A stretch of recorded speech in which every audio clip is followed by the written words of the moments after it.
Pessoal, eu queria analisar com vocês as palavras do advogado Dr. Vilardi, que está fazendo a defesa do presidente Jair Bolsonaro, e circulou hoje muito nas redes sociais a sustentação oral feita por ele. Eu achei que foi impecável, ele realmente atravessou diversos pontos muito sensíveis que qualquer pessoa consegue entender, seja ela da área jurídica ou não. Então é perceptível aqui as violações do que a gente fala, né, no direito de devido processo legal. O STF não é o local competente para fazer esse tipo de análise de processo, né, desse tipo de caso, porque não tem pessoas com o foro privilegiado. Outras questões aqui com relação à ampla defesa, né? No final a gente vai dar uma olhada aqui também no vídeo do advogado do Braga Neto, falando que não teve acesso sequer aos telefones do seu cliente, né, aquilo que foi apreendido na casa dele, etc. Então tudo isso aí mostra a sanha persecutória, né, a vontade de condenar não só o Jair Bolsonaro. Aqui hoje foi feita análise de 7 pessoas, dentre elas eu falei aqui o Braga Neto e algumas outras, né? Lembrando que o Braga Neto é um general 4 estrelas, que foi candidato a vice-presidente, ministro da Defesa, ministro de Estado, e até hoje segue preso preventivamente da maneira mais absurda possível. Então vamos começar aqui, doutor Celso Sanches Vilardi.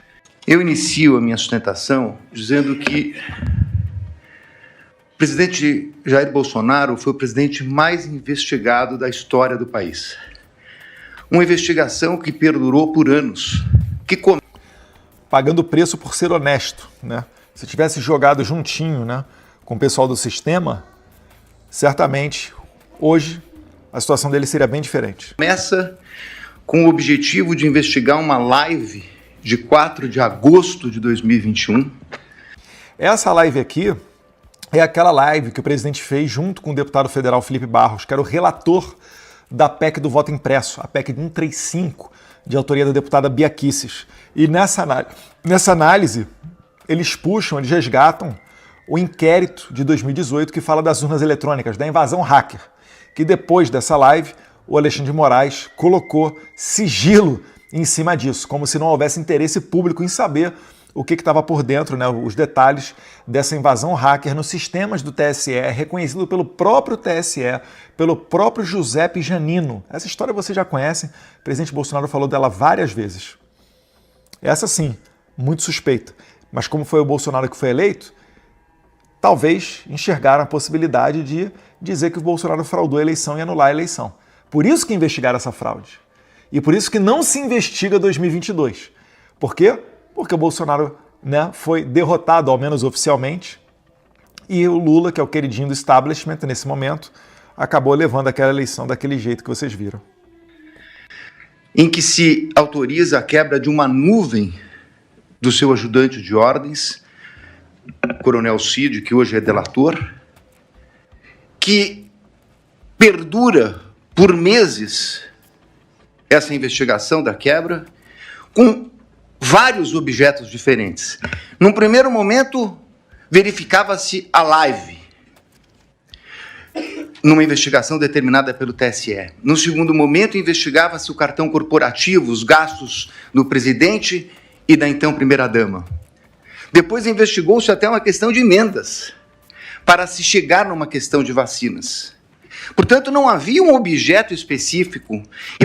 Isso aqui que ele está falando é o que o Bolsonaro diz, né? O Fishing Expedition, né? É a expedição da pesca. O que é isso?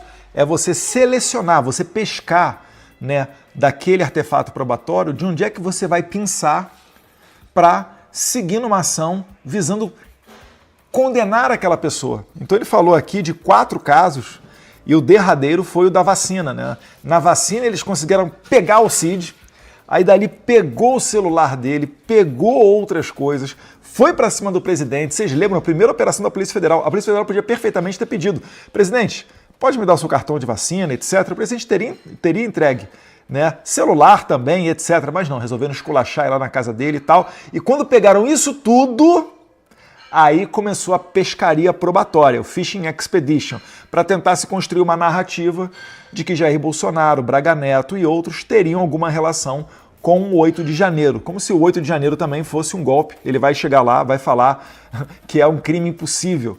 É a mesma coisa que eu tentar disparar, né, uma munição utilizando meu celular. Não vai disparar. porque o celular não é um meio eficiente para aquilo. Assim como aquilo que aconteceu em 8 de janeiro não é um meio eficaz para você fazer uma derrubada de um presidente. Por que eu estou tratando disso, senhor presidente? Porque o inquérito das vacinas é a gênese de todo este caso, onde ocorreu a prisão e depois a colaboração do Coronel Cid. O Cid, ele deu 10 depoimentos para a Polícia Federal e 1 para o próprio Alexandre de Moraes, o que não é permitido em lei. O delator não pode, ser ouvido pelo juiz. Isso contamina todo o processo. Aí acabou aquela história de um defende, um acusa e um imparcial julga. Porque ele passa a ser parte. Ele está fazendo as vezes da acusação, ele está fazendo as perguntas para tentar se chegar na culpabilidade do réu, no caso Jair Bolsonaro. E o juiz não tem esse papel. O juiz tem o papel de receber as provas e fazer um julgamento longe de todos.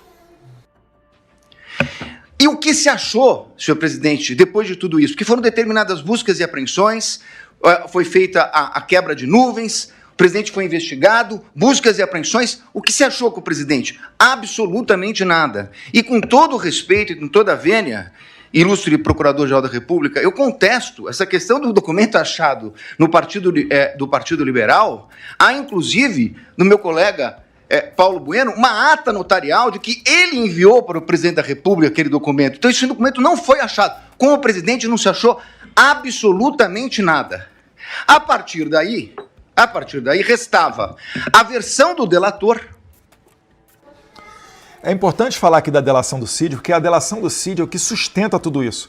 É o que foi utilizado como subterfúgio do Alexandre de Moraes para prender o Braga Neto e é o que é utilizado, única fonte utilizada pelo Alexandre de Moraes para dizer que o Bolsonaro tem alguma coisa a ver com isso tudo. O que a gente sabe que é mentira e a gente também sabe que o Cid deu depoimentos diversos em virtude da pressão que ele recebia. O Dr. Vilardi vai chegar também nesse momento. Com uma minuta que estava no seu telefone tratando de uma questão de estado de sítio e mais absolutamente nada. Estado de sítio também foi cogitado pela Dilma Rousseff antes do impeachment dela em 2016. Isso, inclusive, está no livro do comandante do Exército à época, o general Vilas Boas. E não teve esse estardalhaço todo. Com Bolsonaro, meu Deus, fala até em golpe. Como é que se falar em golpe se você está falando de um dispositivo constitucional? Se o estado de sítio existe, está dentro da Constituição, é porque ele pode, em momentos de necessidade, ser acionado. E aí é todo aquele procedimento que o Bolsonaro fala bastante, de reunião de Conselho da República, manda para o Congresso, aí um quórum qualificado, acho que tem 2/3 do Congresso tem que aprovar para mandar de volta para o presidente, aí o presidente sanciona o decreto falando ali do que vai mudar dentro do Brasil. Então, vem a denúncia. E a denúncia é feita, efetivamente, com 2 novidades.